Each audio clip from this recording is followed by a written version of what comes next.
Jacob, after that performance from 𝐭𝐼𝐻, Rapid, and Bolt, a standard has definitely been set. Yeah, it was 9 eliminations.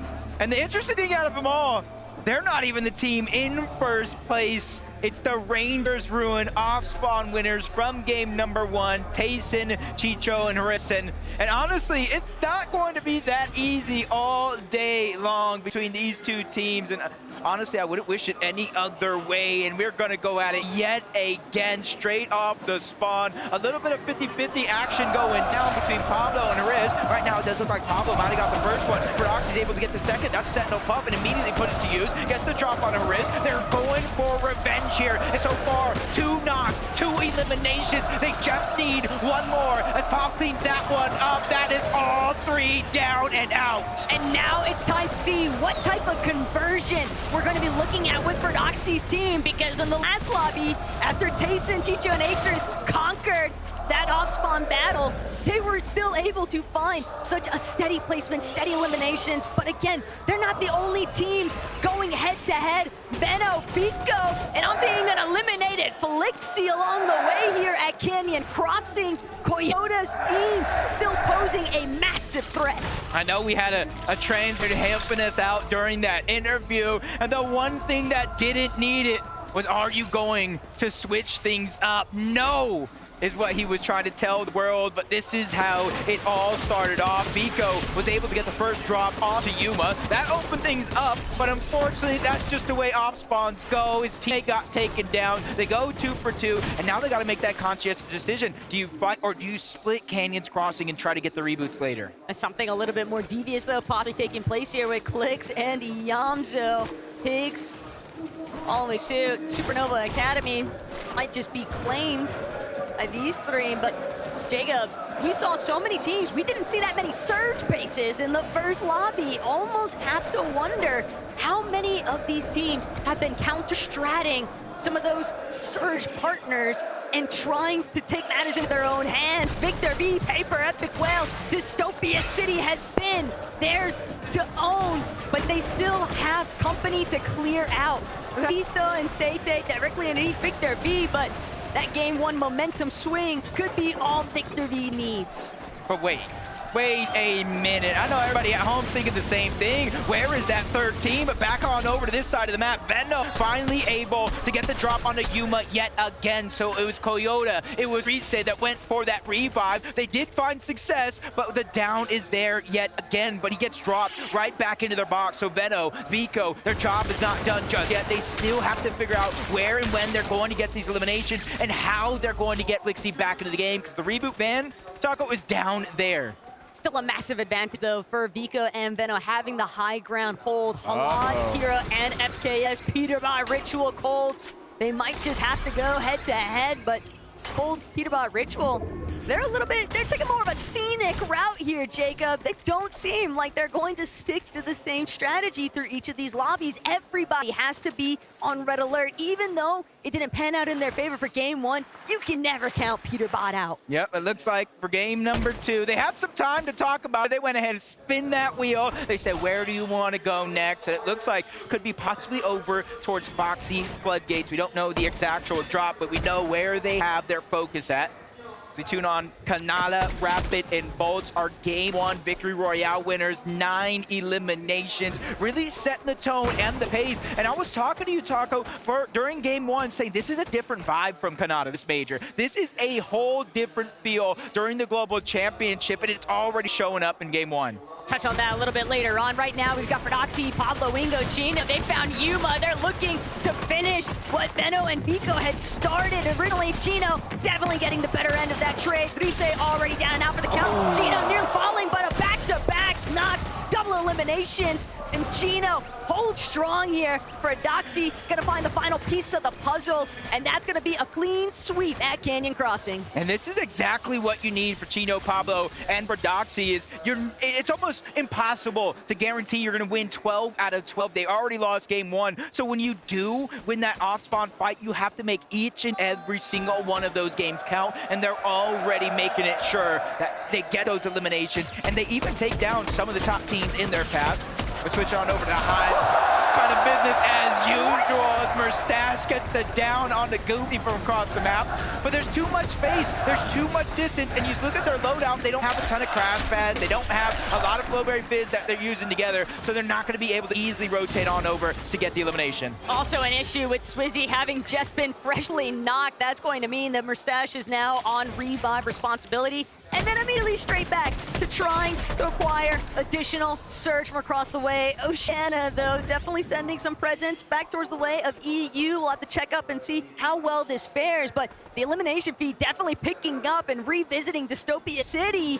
Victor V and Epic Whale, but Victor V's got 2 eliminations, and they're able to take care of this reboot no problem, but still bound to draw some additional attention. Yeah, and kind of rightfully so. These guys are just playing out of their minds. Victor V deserves the biggest stage and the biggest round of applause. Honestly, I don't know where Pops is at in this building, but he has to be a part of the loud crowd. And there's the second elimination on the Razzo, and they're making sure they know it. Look, it doesn't matter, M8 or not, they're cheering for this young individual. Can't help but think part of the success that some of these teams are trying to claim, it does start with finding those early eliminations, even a knock, anything to kind of boost your confidence. But Art, someone who was definitely swinging throughout that first lobby. Still, this is a difficult situation to tackle here. 𝐶𝐷𝐈, Pisco, and Striker just continue trying to berate into these walls. They're not going to be able to break through the box just yet, but 𝐶𝐷𝐈 from overhead alongside Art, they're looking to try and make a separate angle approach. They've actually got Striker's trio a little bit trapped, and despite things looking slightly grim here for Arc and 𝐒𝐷𝐈𝐿𝐄, they've delayed it long enough. This might not be that appetizing of a fight. Yeah, and luckily for them, though, down below, they have control of a lot of the pieces, so it's kind of going into enemy territory for Tisco, 𝐶𝐷𝐈, and Striker. They have to be careful. The risk-reward scenario here, and they think they have the mismatch, but no, another team rolls up. Upbull, Focus, Mixin, and they get at least one of those eliminations onto 𝐶𝐷𝐈. That's going to help. That's a breath of fresh air for Arc and 𝐒𝐷𝐈𝐿𝐄, because this distraction allowing them to stay alive as Mixin and Upbull, they clean up yet another elimination out here deep in the zone. Dastardly there from Upbull, and a steep punish to boot. It just a fresh reminder to every single one of these teams in the lobby, there is no such thing as a clean battle if you can't find that quick time to elimination. It's something that so many of these veterans here on LAN, we're looking at a ton of major winners, right? Even across the international stage, but watch getting busy. Rayito gonna be eliminated. And checking back now with Mixin, Upbull, and Focus, they recognize there's still one more trio member. Granted, with those 2 eliminations, they're recognizing the fact that this is just an easy final piece if we want to take it, but it's not something they have to force. Yeah, you got to really be careful here, too, if you're Arc and 𝐒𝐷𝐈𝐿𝐄, because that team's just floating around. They don't necessarily know Arc and 𝐒𝐷𝐈𝐿𝐄 are there, so they just have to be patient as can be and kind of hope they have enough Storm Surge to last these next couple of zones, because they're not a team that'll build those towers. 𝐼𝐷𝐿𝐄 and 𝐒𝐷𝐈𝐿𝐄 is one that just kind of fight for their surge all across the western side of the map.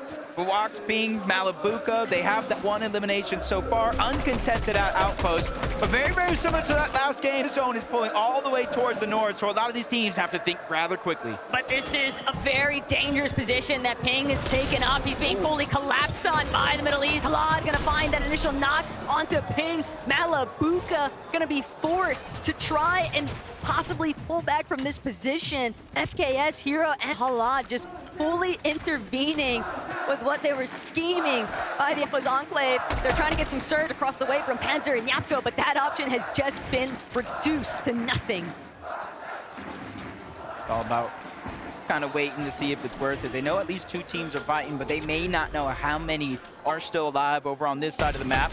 But Malabuka is using that opportunity. Even with his teammate down, he knows Storm Surge is a problem, and he has to worry about it every step of the game. Pablo, Chino for Doxy, they get another elimination. This time it was Visuals who have went down, and honestly, this is like redemption. They said we went down early in game 1, we didn't get any points. If we have any shot of getting top 10 in this tournament, we have to pick up the pace, and that they shall do. This is so reminiscent of how they handled their Major 3 performance in EU. They were scrappy, they were aggressive, and they were successful for it. And right now, you're staring at a team, oh, hold that thought though, Chino, taken out of the sky. That's the dangers involved with this Flowberry Fizz, and the crash pad still has Pablo and Fortnite to immediately back him up with that double revive, but there's definitely troll in the horizon. Teams immediately trying to key them, seeing that knock was successful. Yeah, just kind of an opportune moment. They just chop out the... I feel like I've seen this more and more and more. They just take that opportunity, catching them slipping, maybe even asleep, and they just end that fight rather quickly. But it was 𝐒𝐷, Acorn, and 𝐒𝐷 that actually did get that knock. It does look like they were trying to rotate in that direction, but they rather quickly to get the revive. No worries there. 𝐿𝐴LaBuka walks. No ping still in sight. There's so many teams here on the southern portion of the map, including Hero, 𝐷, and 𝐹𝐾𝑠. And Alex's team even beginning to rotate over along with the Non and Resigns. This southern portion of the map is looking rather busy. She has just decided, hey, we are so far south, but we need to get surged somehow. So for them to push forward, they might have taken notice of what was taking place inside of that elimination feed. A slightly different tempo, though, for Marius, Vanya, and Pixie. Just content to farm things out a little bit at 𝐿𝐿 headquarters. Spot being off in his own surge base. Decent ways away, though.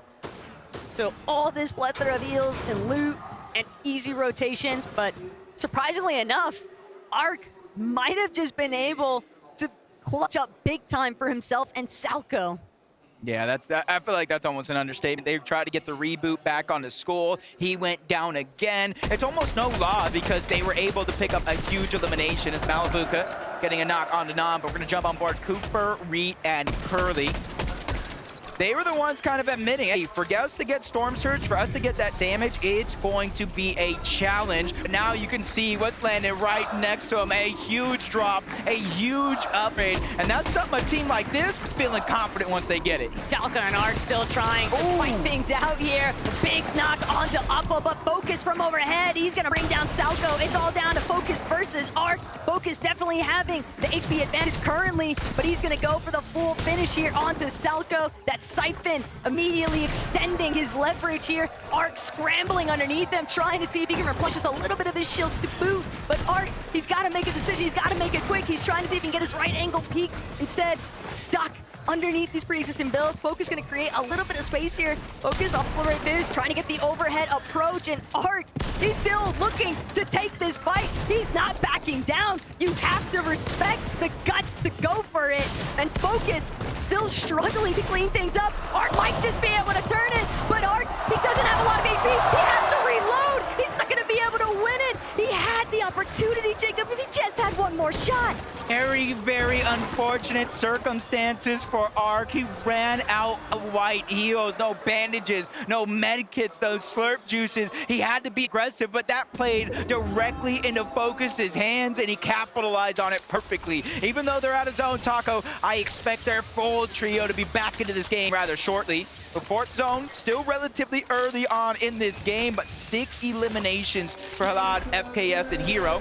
Seeing how they're picking up some of those eliminations. It's Walks, he gets caught slipping, clothesline, shut down rather easy. 𝐿𝐴LaBuka as well. No knock on the 𝐿𝐴LaBuka, which means they're out of this game. We knew it was going to be difficult, though, for 𝐿𝐴LaBuka's team to have a recovery point. They got so locked down at Outpost and 𝐶𝐈𝐿, but this is wicked work by Pablo, Chino, and Fortnite, just slowly making the Fortnite crouch approach. He's been notorious for this method over the course of this past year, and now, currently, it could be the surprise that PeterBot does not want to have to deal with, or Gold and Ritual. But Pablo, Chino, Fortnite, the patience, the discipline, they know exactly when they want to strike.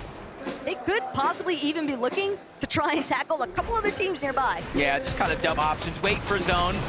But if somebody kind of gets a little bit too ahead of themselves, that could be an opportunity as PeterBot shutting down Resigns, and again, no knock. So the #1 team from OCE is out of the lobby in game #2 as PeterBot, Cold, and Ritual looks to ramp things up. But Pixstorm and Demus, underdog story the entire year. And this is something, I love the underdog story. And everybody, so many people were putting this team in the top 10, maybe even inside of the top 5. Yesterday, we were watching their games. They were kind of having fun with some Scott bases, but now is the time to really put it all to the test. Zone favoring their side of the map. They just had to travel up a little bit towards the north, but now they got a position ahead of everybody team towards the south. This is a good chance for them to start to accumulate surge. Their low ground fragging potential has been what's really struck them into the spotlight from EU, but you can't help but think about the fact that even in that first lobby, I know Sven has been cooking up some strats with his Polish boys, because we saw Big Star and Demas attempting to maintain height at one point. Curious if they tried to do that same sort of mentality in the secondary lobby. Height was definitely a little bit scrappy last game, but King, Phaser, and OPA's in a little bit of trouble here, but they know Focus is in even more trouble. They want to see if they can maybe isolate that solo, keep him pinpointed, keep him away from position. PHZN is going to need a bailout soon, though. Man, this is a scary situation for the entire trio, for that matter. Finally, they find some heals, but I was just thinking 177 above the damage threshold. It is above the damage threshold, but it is not a ton.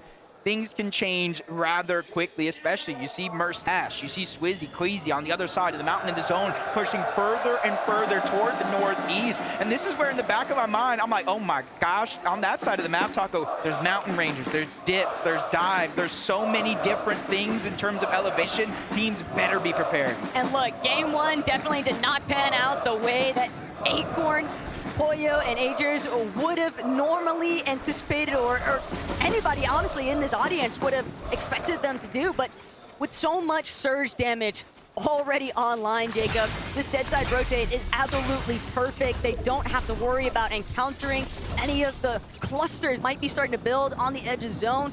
The real thing that they're going to have to be very, very cautious of is just not getting beamed from the sky. Yeah, they're going to be rotating to a lot of teams for that matter. So that's why they're trying to use that new upgrade launch pad. You mix in the Flowberry Fizz, and you tend to kind of get out of render distance for some teams, and you kind of get a free rotation in. It all depends on who's kind of looking up at a moment. And now we're seeing a peak with 𝐿𝐷𝐷𝐷, Rapid, and Bolts of what that southern side of the zone actually looks like. This is what 𝐒𝐷𝐺ers, Acorn, and 𝐒𝐲 are actually rotating into. So for 𝐿𝐷𝐷𝐷, Rapid, and Bolts, they already won game number 1, 9 eliminations. For them, I think it's kind of like slow and steady wins the race. They're not going to get greedy for eliminations. They're going to let them naturally present themselves throughout the course of this game. Love to see some of these elevation shifts, though. It really challenges some of these IGLs finding the most optimal path for their teammates. Sweet, Queassy, Merstach, not going to get too tagged up here by 𝐿𝐷𝐷𝐷𝐷, 𝐻𝐔𝐁𝐒𝐑𝐈𝐁𝐄. A little bit of a missed opportunity. Victor V, though, that's going to finally be a connection there from 𝐿𝐷𝐷𝐷𝐷. The future trying to see if he can pop off here, but it's going to be tough. They don't want to forfeit their position right now, Jacob. Try and key against Victor V, Epic, and Paper. They're just going to let them continue to tunnel through towards that side of the mountain phase. 𝐿𝐷𝐷𝐷𝐷 and Aspect, though, stuck for Doxy, Pablo, Gino.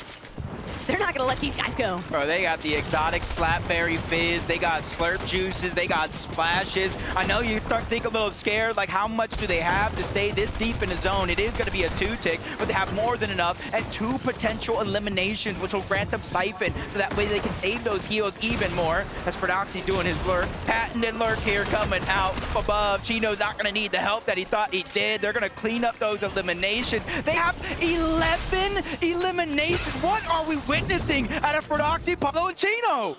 They're making up for lost time. That last lobby, they had 0 placement points from being wiped off spawn, but 44 elimination points is absurd, Jacob. And they're not looking to slow down anytime soon.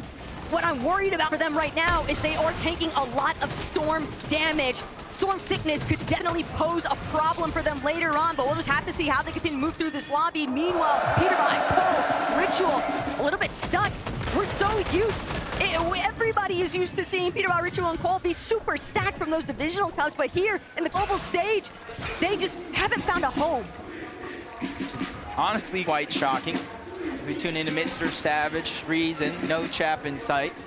Getting eliminated early, but I'm a glass half full type of guy. You see them center, so as long as they have enough Storm Surge, they're not gonna have to worry about rotating from point A to point B like most of these teams. And then you can see the whole stack side, the eastern side of the zone, that had the elevation. So now it's kind of like a mind game for some of these players. Do I give up my little bit of high ground to rotate a little bit more center, where there's less and less pressure from some of these teams, or do I stay and hope for the best that the zone cuts back to the northeast? Queassy already scouting out exactly where he wants to go next, with Cooper and Curly holding down the high ground, though. PeterBot, Ritual Cold, they're a little bit stuck here. They can't break through. Instead, they're gonna have to deal with Verdoxy pulling up directly behind them, and they just don't have that much material. They've got a completely stacked trio in comparison, loadout-wise, and Verdoxy recognizes just how in tatters PeterBot's team actually is. That could be a very dicey situation. Instead, focus now from 𝐶ino, Pablo, and Verdoxy going to be applied directly towards Epic Whale and Paper, trying to make a slightly lower rotational approach, but 𝐶ino and Pablo, they are completely smothering Paper and Epic. Yeah, just kind of forced them out of the zone. And it's not a ton of damage each and every second, but that definitely adds up. Look at Paper, HP absolutely diminished in the blink of an eye because of that rotation. But it might have been worth it. It pulls towards their south with a lot of these teams, but Verdoxy knows they're trying to put down pressure. 10 HP, barely surviving. There's a second too quick beacon. That's Ritual. That's Cold and PeterBot. One's gonna go down. Cold's gonna fall as well. Ritual by himself yet again is able to get the knock onto Pablo, but there is no chance of him getting the elimination. Ritual's gonna opt for the trade of revives. He loses Cold entirely, and he's not able to actually stick it to PeterBot. PeterBot's gonna be left behind. Ritual gonna be forced to play it out as a solo now. 𝐶ino, Pablo, and Verdoxy, they might even look to hunt him later on. They know he's somewhere tangled up in this lower layer, but still, they are just so heavily looted up, Jacob.